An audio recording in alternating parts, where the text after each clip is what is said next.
waxay ahayd sanadii 1998 markii la aasaasay maamulka Puntland waxaana haatan laga joogaa waagaasi aasaasay Puntland muddo 20 sano xilligii la aasaasay Puntland waxaa lagu unkay axdi ku meel gaar ah oo ku mudaysnaa 3 sano kadib inuu u tallaabo afti dadweyne dadka iyo dalkuna ay u diga rogtaan doorashooyin dadweyne iyo qof iyo codkiis oo ku astaysan axsaab taasi ma dhicin muddadii 20 sano ahayd walina lagama quusan in laga gudbo hamigii ahaa doorasho baarlamaan waana dooda afka hore ee musharax kasta oo Puntland isku soo sharaxaya oo la soo shirtago laakiin sida uu dhaho uma dhasho inta la arkay wixii dambeeyase waa waagooda haatan Puntland xilli doorasho ayay ku jirtaa waxaana cimrigoodii xilhayneed ee Buyoonaan uu saaweeyay hay'adaha dawladda oo baarlamaanku ugu horeeyo sida caadiga ahna hay'adda ugu dhimac weyn hay'adaha dawladeed waa midda baarlamaanka waana tan tir dhaxaadka u ah hay'adaha kale ee dalka waxtar iyo wax toosinba waase haddii loo tisdayo soo tamadintooda xulasho haddaba raadiyo daljir isagoo isha ku haya waqtiga kala guurka ah ee cimri dhamaadka hay'adaha dawladeed iyo weelqaadista kuwa kale iyo madaxdooda waxa uu diin diyaarshay dhowr warbixinood oo aanu ku eegayno baarlamaanka tagay iyo waxa lagu xasuusan doono liidasho iyo waxqabadba iyo sidoo kale maanta nooca baarlamaan ee ay habboon tahay in dalka iyo dadka loo soo xulo waxaase tan ugu horeysa warbixinadaasi aanu ku eegaynaa xasuusta loo hayo baarlamaanka waqtigoodu uu dhamaadka galay baarlamaan inta badan shaqadooda aan qaban rabitaanka ummadda aan ka tirjibin baahida ummadda aan ka tirjibin maxamed cabdiwahaab axmed waa aqoon-yahan bartay cilmiga dimuqraadiyadda iyo horumarinta dawladnimada waana gudoomiyaha jaamacadda Embassy ee magaalada Garowe baarlamaankeena waxaa moodaa inay u yihiin dad iska odayaal mataqaanaa habdhaqankii hore oo waqtiyada hore oo intigeed hoos iska fariista ayagu dawladda wax ka suga sidii caruur iyo meel ku xareysan oo dhaha dawladda maxay noo keenaysaa dawladda maxay tiri marka taas maaha shaqo baarlamaan anigu waxaan arkaa baarlamaankan hadda jiray oo Puntland ka jiray inay ahaayeen baarlamaan inta badan shaqadooda aan qaban sida laga qaban aan si fiican uga soo taas anigu arkaa cabdirasaaq maxamed dirir ducaysane waa agaasimihii hore hay'adda la dagaalanka burcadbadeed ee Puntland waxaana uu xusayaa waxa uu ka xasuustay liidashooyinkii uu lahaa golaha baarlamaan ee hadda xasaanad idloobay waxaan ka xusayaa dhacdadii dhacday Oktoobar 28 2015 waxay ahayd xilka qaadis lagu sameeyay gudoomiyihii golaha wakiilada Saciid Xasan Shire dadku ma oga ujeedka iyo sababta hoose ee looga qaaday laakiin xaqiiqdu waxay ahayd wuxuu ka hor yimid makiinadii lacagta sameeynayay aakhirkii boosaaso la keenay Abriil 6 2017 waxay aniga igu taariikhaysan tahay dhaxal wareejintii dekada boosaaso heshiiskaas ilaa haddeer bulshada reer Puntland ma oga waxa uu ku saabsanaa 17 July 2017 waxa la kala diray golihii xukuumadda iyagoo lagu eedeeyay inay gudan waayeen xilkoodii ka saaraa isla iyagii baa la soo celiyay bishii 7 taasoo aan ognahay inay ku timi lacag $2 milyan oo baarlamaanku ay qaateen inkastoo Maxamed iyo Cabdirasaaqba ay ka sinaayeen aragga liidasho ay lahaayeen baarlamaanka Puntland ee hadda beddelka u taagan misna taa macnaheedu ma ahan in aysan waxba qaban kana seexdeen wax kasta oo loo igmaday waxaana jiray guulo lagu naaloon karo oo ay gaaristooda goolal ka ciyaareen sida uu tilmaamay qaarkood Professor Cabdisalaan Ciise Salwe oo baraka jaamacadda Bariga Afrika ahna gudoomiye ku-xigeenka dhanka waxbarashada ee jaamacadda Bariga Afrika waxa kamid ah baarlamaanka oo meel mariyay xeerar badan oo dhowr ah meel marinta xeerka tacliinta sare qaar aad u muhiimsan runtii tahaynaya tacliinta sare ee Puntland waxtarna u ah xeerka la dagaalanka daabulka iyo ka ganacsiga dalka oo November 17 xeerka saxaafadda ee Puntland oo iyadoo la hawlmariyay December 2016 xeerka kufsiga oo iyaduna la meel mariyay 2016 ansixinta xeerka maalgashiga Puntland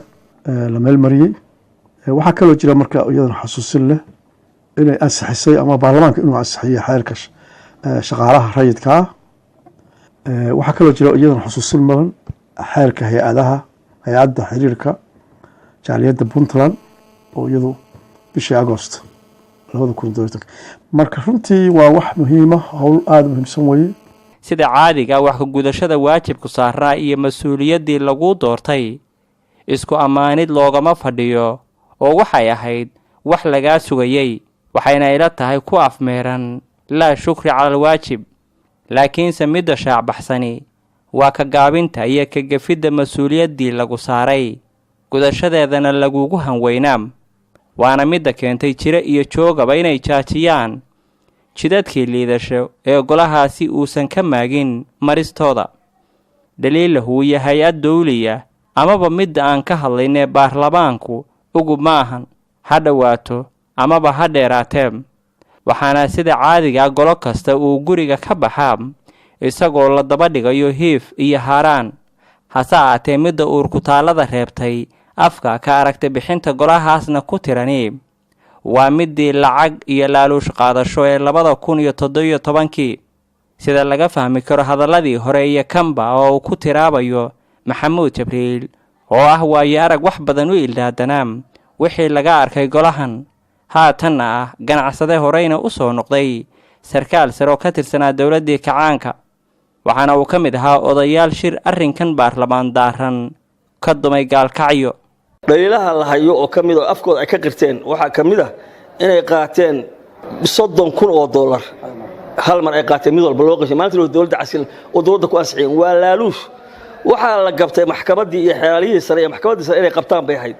corruptionka noocaas waayo dastuurka corruptionkaas waa diidan yahay waxaa weeye anigu weli waxaan soo jeedinayaa odayaasha iyo ismadu nin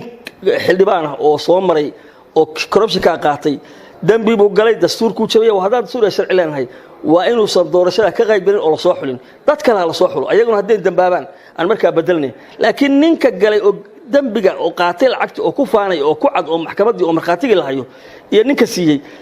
in maanta la yidhaaha la soo cesho oo ayaga hala waxeeyo waa damiir xumay noo tahay waa suuragal gondodogga sheekada warbixintu inay kuula ekoonaato maan rag waa mudacyo afkood hase ahaatee inkastoo malahaagu uu habboonaan karo misna arrinku ka oodfog halkaasi waxaana jirtay marin leexsanaan muddo dheeraysatay oo mudanayaal kasta ka meel waayaysay waxaase muhiimad gaara leh miisaan aad wax ku bardaamisaanna idinka dhigaya gaarid iyo ka gaabinba hadalkan soo socda ee maxamed cabdiwahaab axmed oo bidhaaminaya shaqo baarlamaan iyo tiirarka ay ku taagan tahay kadibna dheehashadiinnu hays dhinac dhigto wixii soo dhacay iyo dhabaha saxan sida wahaab baarlamaanku meel kastoo dunida ah 3 shaqo uu leeyahay kow waa sharci dejin oo shuruucda waddanka inay dejiyaan oo ansixiyaan oo meel mariyaan oo fuliyaan waa shaqada baarlamaanka u taal taa waa mid labaad waxay tahay shaqada baarlamaanka waxaa ka mid ah inay ummadda matalaan oo dadkooda ay matalaan oo baarlamaanka ama xildhibaanku uu matalaad ku leeyahay meeshu ka yimid baahida dadkiisa degmadiisu waxay u baahan tahay haddii biyo tahay haddii caafimaad tahay haddii amni tahay haddii waddo tahay haddii infrastructure tahay haddii qabtaa qof dhiban hadday tahay cadaalad in la helo taana waa midda saddexaad oo baarlamaanku sida caadiga adduunka o dhan laga fili karaa waxay tahay hay-adda xukuumadda ee fulinta inuu kula xisaabtamo shaqadeeda inay kasoo baxday inuu kula xisaabtamo miisaaniyaddii iyo shuruucdii loo ansixiyey inay fuliyeen inuu kula xisaabtamo dhaqanka sharciga waddanka inuu kula xisaabtamo ka turjumidda masaalixda ummadda inuu kula xisaabtamo ayada dhexdeeda haddii uu ka yimaado hay-adda fulinta ama mataqaanaa hay-adaha dowladda khilaaf ama tayadaro ama waxa weeyaan gaabis hadduu ka yimaado ayagay tahay inay la xisaabtamaan marka anigu waxaan arkaa saddexdaa shaqo ugu waaweyn oo baarlamaan uu leeyahay ama baarlamaanka laga filaayay sidii la rabay oo may qaban kamana ay soo bixin si kastaba ha noqotee baarlamaan kastoo puntland soo maray sida hubaasha mahiif iyo haaraan la aado waxaana xasaanadda xilhayntu ay ka faaruqdaa iyaga oo aan loo hamuun qabin dhaliilahooda iyo dhawaqa ka xumaan sheegidooduna ay tiro beeshay waana midda aan ku dul istaagi doonno warbixinteenna labaad taasoo ah baarlamaanku dhaliisha ma iyagaa dhaliya mise dhabayaashii lagu soo xulay ayaan dhabka fiirsi lahayn